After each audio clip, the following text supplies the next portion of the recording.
سلام، من بهار هستم. به کانال خودتون خوش اومدین. بریم سر بحث شیرین پول درآوردن از کارگاه چوب خونگیتون.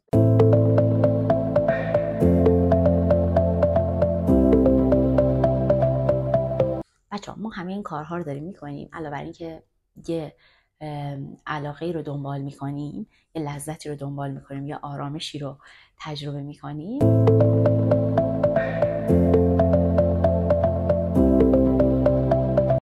بحث درآوردن پول از این همه تلاش هم میاد وسط.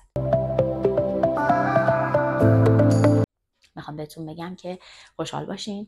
کلی ایده وجود داره که شما بتونید از همین کارگاه کوچولو موچولوتون پول در بیارید. خب بریم سر ایده ها. اول که این راه انداختن این کسب و کار پول زیادی نیاز نداره.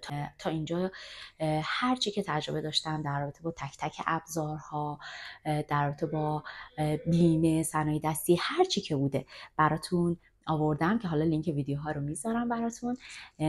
میتونید از تک تک تجربه استفاده کنید، از نوع وسایل کارگاهتون، از کجا انتخاب کردن، مدل میزتون، هر چی که تجربه داشتم رو در اختیارتون قرار دادم. میخوام بهتون بگم که خیلی راحت میتونید به درآمد برسین. دنیای خیلی جذابیه، نه تنها برای کسایی که سازنده کار چوبی هستن، برای کسایی که بیرون این داستان هستن. همیشه چوب یکی از متریال های خیلی جذاب برای همه بوده. خب شما میتونید خیلی کارها رو انجام بدید باهاش. شما میتونید خیلی چیزها بسازید توی کارگاهتون. فرم عینک چوبی،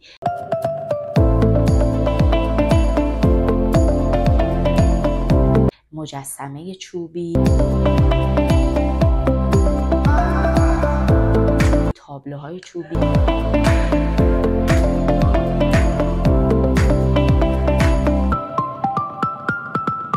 گلدونای چوبی،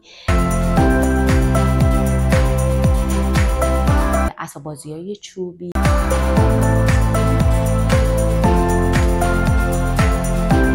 مثل ظروف چوبی.